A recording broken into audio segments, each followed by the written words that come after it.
Hello, everyone, and welcome back to the SlideLock Podcast with your host, William Reitchel. The podcast where we deep dive into all things related to the security industry. Join us as we take a deep dive discussing training options, analyzing statutes, discussing real world scenarios, and exploring the practical application of the Texas Penal Code for security professionals. Whether you're a seasoned officer or just starting out, this podcast is for you. In today's episode, we're taking a deep dive into three crucial topics that every security professional and safety conscious listener should understand: de-escalation, the use of force continuum, and the legal authorities of the security officer when it comes to arrest and detention. Our discussion will be framed around Texas law and the regulations set forth by the Texas Department of Public Safety's private security program. Understanding these concepts isn't just about knowing how to react to a situation, it's about maintaining professionalism, ensuring security, and staying within the bounds of the law. Let's dive in.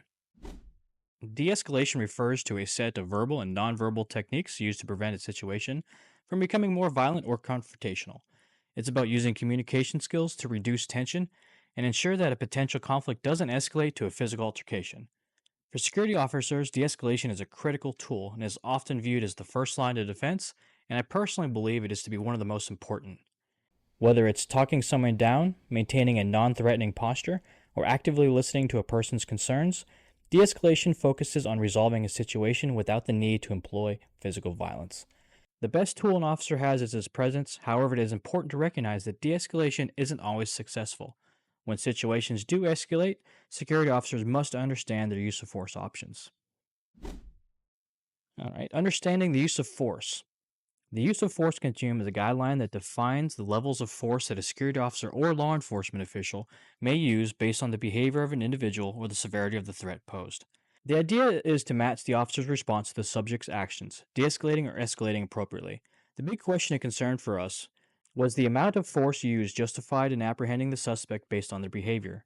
And this is just one of the many questions you need to be able to articulate in the report you give.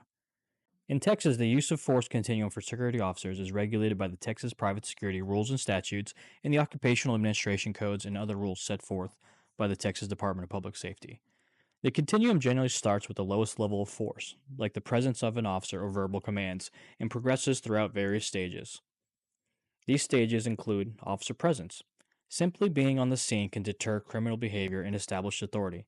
This goes back to the previous episode where we discussed looking professional. Clean uniform, polished boots, groomed head and facial hair, and your gear screwed away. It matters to not look like a slob. It goes a long way in garnering respect. The next we have verbal commands, clear instructions or requests aimed at gaining involuntary compliance. Be confident. Stuttering and the nervous jitters can have the opposite effect of de-escalating a situation and make your subject nervous and uneasy. Be clear and concise. Something that may sound a little silly, but it helps if you practice saying your commands and verbiage out loud at home. Next, we have soft, empty hand techniques. These are control techniques that involve minimal force, such as holding or guiding. Arm bars, grappling hooks, come-alongs, and wrist locks. These are the minimally invasive and less painful maneuvers using pressure points, nerve stimulation, and bone and joint manipulations. Continuing, we have hard, empty hand techniques. Techniques that involve physical strikes or more forceful control moves. You're basically in a fight here. This is where advanced training and defensive tactics come into play. Hand-to-hand training like Krav Maga, Jiu-Jitsu, and other fighting curriculums. This is where full force and full pressure takedowns, holds, and pins come into play. This stage also includes elbows, knees, hammer fists, punches, and kicks. Your goal is complete physical dominance over the subject to achieve compliance and then detention. Do not, I repeat, do not attempt to detain the subject until he is compliant. I have seen way too many security officers trying to detain a subject while holding their handcuffs and still fighting with them at the same time. Intermediate weapons. This includes the use of non-lethal tools such as batons and pepper spray. The next step in the use of force continuum would be using all those fancy tools you have on your bat belt. Talking didn't work, light force didn't work, hard techniques didn't work. The next step is tools. Like I said earlier, now is the time you get to use all those fancy tools on your bat utility belt. I personally don't like OC spray, but it does have a purpose. It is a great tool to disorient the suspect and to be able to restrain and detain them. Cons are, though, you're probably going to get it on you and feel the effects as well. The effects are also sometimes delayed, defeating the purpose of it in the first place. Batons are a great tool to use when you are in close proximity and trying to gain an advantage over the suspect. There is not really an order in which you should use any particular method, although distance is going to be the main determining factor for which tool you use and when to use it. These tools are meant to help you create distance and gain compliance. Next and last, we have lethal force. This is the last resort used only when there is an imminent threat to the life of the officer and others around them. Lethal force, though, means imminent threat of death or serious bodily injury to yourself or someone else around you. Remember that part of it. If, God forbid, you have to draw your duty weapon, you are more than likely have just been fighting like your life depends on it. Your adrenaline is going to be up, your heart rate is going to be through the roof, and you'll probably even have a bit of tunnel vision going on as well. But remember, just because you draw your firearm doesn't give you the right to just start blasting rounds away. Your OODA loop, which is your observe, orient, decide, and act loop, is constantly refreshing, and you'll have to evaluate the situation with split-second precision. Most of the time, just drawing and presenting your firearm will quickly deter the suspect from continuing to resist, and he will start to comply with commands. Unfortunately, compliance is not always achieved, and the suspect keeps resisting and or continues to pose an imminent and immediate threat to yourself or others. It's not something to take lightly, but it is something that you need to come to grips with and be able to do, which is that you may have to take another person's life in the commission and discharge of your duties. Prepare yourself ahead of time, because in the moment is not the time to have that moral dilemma and epiphany. Remember, if presenting your duty weapon makes the subject compliant, great. Sometimes, though, they break contact and take off running like Forrest Gump. Depending on the circumstances, you may not have the authority to chase and pursue the subject. Just be situation aware and be able to articulate what happened, and not only your report but also to the police as well, and both are just as important. A key point to remember is that the use of force should always be reasonable and necessary based on the situation. Overstepping the boundaries of the use of force continuum can lead to serious legal repercussions both civilly and criminally. Remember that the use of force continuum is a one-way street. It's a progression from verbal and physical presence stepped up to deadly force. You don't just jump to OC or baton or pull your firearm from the start. Your tools are not to force someone into compliance in a threatening manner. You are not to be the assaulter or the aggressor, but to be continuously trying to persuade the suspect into compliance using the de-escalation tactics and the progression of the continuum that you learned. Don't threaten the suspect with physical violence or threaten compliance with your tools in an overly aggressive manner, because optics sometimes are everything. The reason behind this is if you are the aggressor, then are you really in imminent danger? Then the door of liability opens, and that's a question you have to answer yourself. All right, now let's talk about arrest and detention authorities for security officers in Texas. Security officers are not law enforcement officers, and their authority is limited compared to that of police officers. However, they do have the right to detain individuals. In Texas, security officers have the authority to perform what is known as the citizen's arrest. This means they can detain a person if they have probable cause to believe that the person has committed a felony or breach of peace or an offense against the public order. The officer must then immediately call the police to transfer custody of the detained subject. It is crucial to understand that this authority comes with strict limitations, though. A security officer cannot transport or confine a suspect for an extended period of time, nor can they interrogate the suspect. Their role is limited to detaining the individual in a reasonable manner until law enforcement arrives. Detention will also be carried out with the appropriate level of force as dictated by the use of force continuum we discussed earlier. Violating these guidelines can lead to accusations of unlawful restraint or false imprisonment, which may have serious consequences. Therefore, security officers must be well versed in their legal powers and the limitations set forth by the state of Texas. Security officers also have the authority to temporarily detain a person they believe to have stolen items from a property owner. This detention can only be while the ownership of the property is being validated. This must be done with minimalist force. Again, this falls back to Title VI, Chapter 124 of the Civil Practice and Remedies Code, the privilege to investigate theft.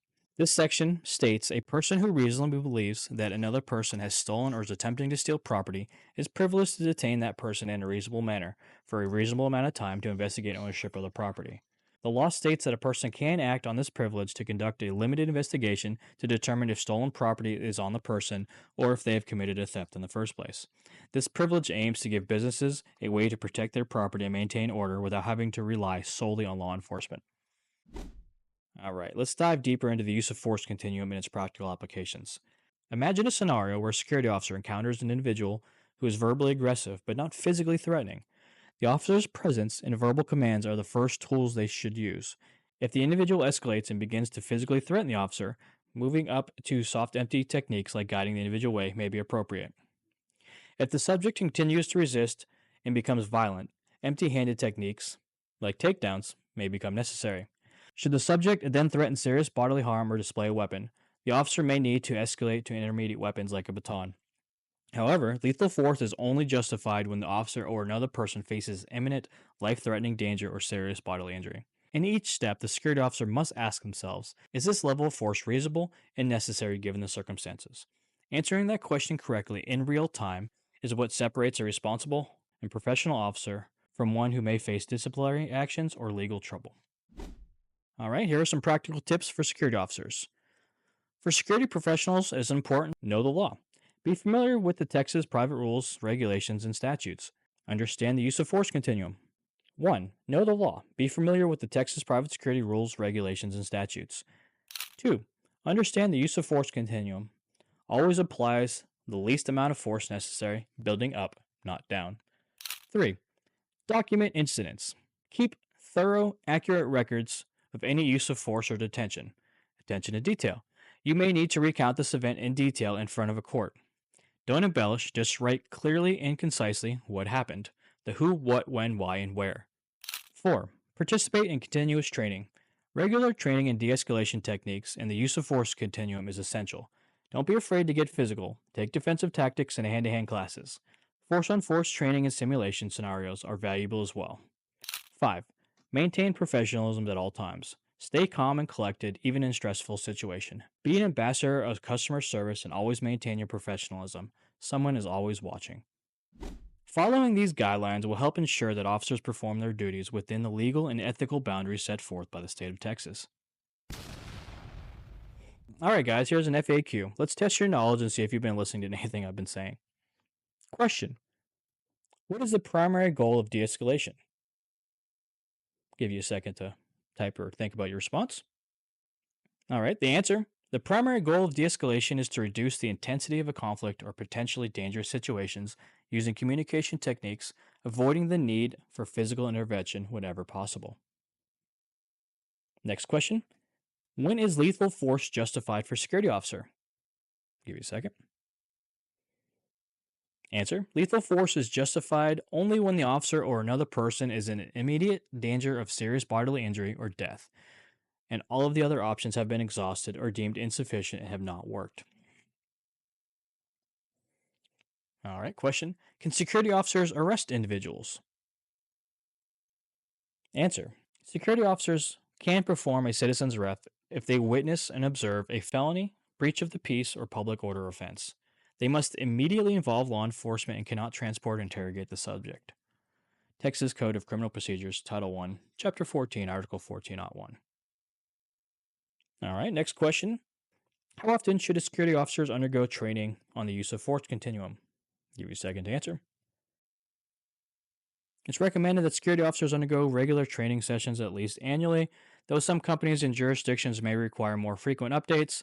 However, your guard card is valid for approximately 2 years. Honestly, though, I would get as much training as you possibly can whenever you can.